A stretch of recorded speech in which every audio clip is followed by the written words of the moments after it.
Շնորհակալություն այժմ պատիվ ունեմ նախագահ Անտոնիո Կոշտային հրավիրելու բացմախոսքով հանդես գալու խնդրեմ պարոն նախագահ։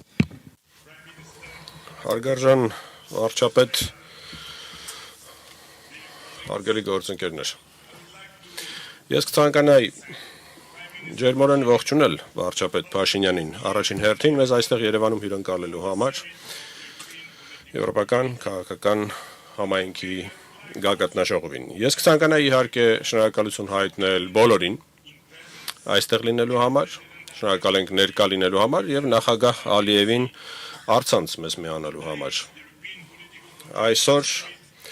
եվրոպական քաղաքական համայնքի գագաթնաժողովն իսկապես պատմական է։ Պատմական է, որովհետեւ առաջին անգամ է, որ ԵՔՀ-ն հանդիպում է այստեղ, Հարավային Կովկասում, Հայաստանին դնելով Եվրոպայի սրտում,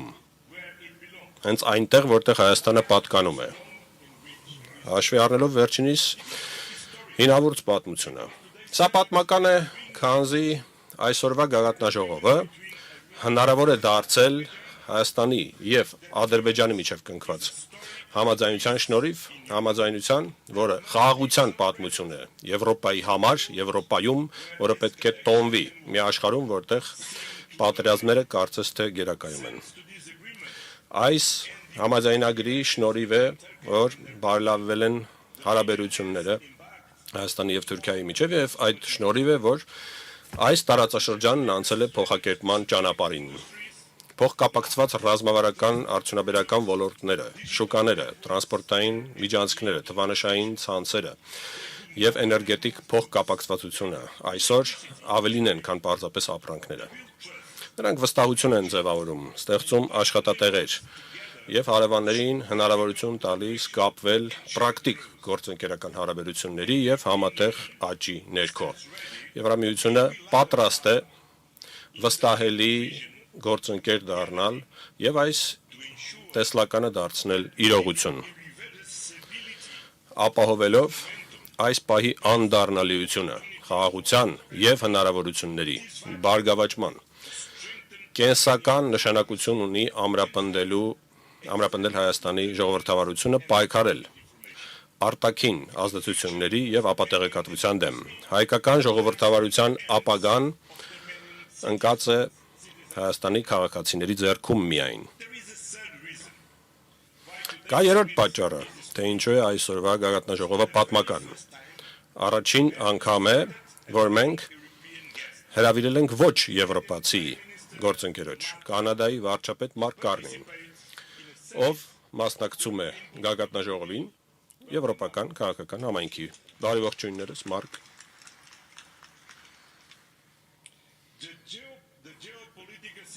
Աշխարհագրաքաղաքական իրավիճակը Եվրոպայում այս պահին եվրոպական տարածաշրջանում տեսնում է ռուսական ագրեսիա Ուկրաինայի դեմ եւ հակամարտություն միջին արևելքում, սա եւս մեկ անգամ փաստում է, որ մեր աշխարհամասերը այս պահին ձևավորում են 30-60 տեսլական իր անվտանգության համար։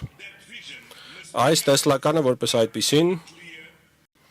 360 աշճան պետք է առաջ մղվի համապատասխան սկզբունքների ներքո։ Եվրոպան պետք է կանգնի առաջնագծին միջազգային իրավունքի եւ կարգի պահպանման եւ միաժամանակ հետևելով ՄԱԿ-ի խարտիային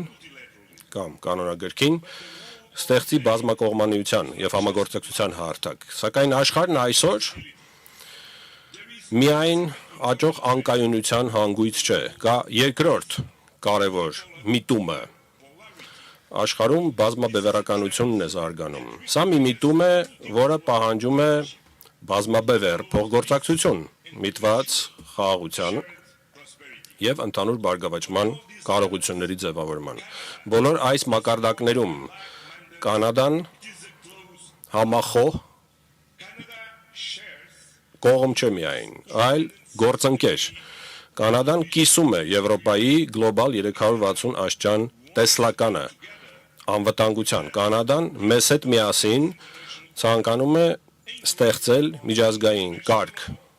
որը հենված է միջազգային իրավունքի եւ միջազգային մարդասիրական իրավունքի վրա։ Կանադան առաջատարն է բազմակողմանիության, ՄԱԿ-ի համակարգի հետ միասին, որն իր սրտում է։ Եվ վարչապետ Կառնեն այս պահին այն ջատագովն է, որը պետք է այս փոխգործակցությունը առաջ մղի։ Հենց այդ պատճառով է, որ Կանադան առաջին անգամ որպես ոչ եվրոպական հյուր մասնակցում է եվրոպական քաղաքական համայնքի գագաթնաժողովին։ Մարկ, ողջունում եմ ձեզ, դուք մեր ընկերն եք։ Սակայն ԵՔՀ-ն միայն ընդհանուր եվրոպական սկզբունքների վրա հիմնված տեսլականի ձևավորման չէ միտված խաղաղության եւ բարգավաճման։ Եվրոպան նաեւ միտված է այդ տեսլականը բերելու իրականություն, էներգետիկայի, փոխկապակցվածության, ժողովրդավարական դիմակայունության ուղղություններում։ Սրանք են հիմնական թեմաները մեր այսօրվա գագաթնաժողովի եւ այդ թվում դրան հաջորդող կլոր սեղանների քննարկումների։ Վստահ եմ, որ այսօր եւ հաջորդող գագաթնաժողովներին ԵՔՀ-ն կդառնա գործողությունների հիմնական խթանը, գործողությունների, որ միտված կլինեն աջակցելու Ուկրաինային, Մոլդովային եւ Հայաստանին եւ միաժամանակ կապահովեն եվրոպական կոալիցիայի ստեղծում թմրանյութի ապօրինի վաճառքի դեմ։ Ես կցանկանայի շնորհակալություն հայտնել իհարկե Էմանուել Մակրոնին եւ Վրաստանի վարչապետին այս կարևոր նախաձեռնությունն առաջ մղելու համար։ Ես կցանկանայի շնորհակալությունս հայտնել վարչապետ Փաշինյանին մեզ այսօր այստեղ հյուրընկալելու համար, բայց միաժամանակ թույլ տվեք շնորհակալություն հայտնել խիզախ քաղաքական որոշումների համար, որ նա կայացրել է Հայաստանին բերելով ավելի մոտ Եվրամիությանը։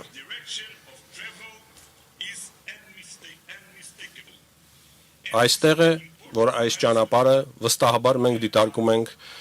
ոչ սխալական։ Այդ ճանապարհը դեպի Եվրամիություն է եւ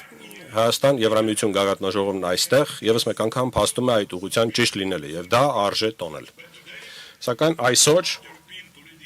խոսքը եվրոպական քաղաքական համայնքի մասին է եւ ես բոլորին մաղթում եմ հաջող քննարկում։ Շնորհակալություն։ Հավանիչ տեսանյութը եւ բաժանորդագրվիչ նորությունները բաց չթողնելու համար։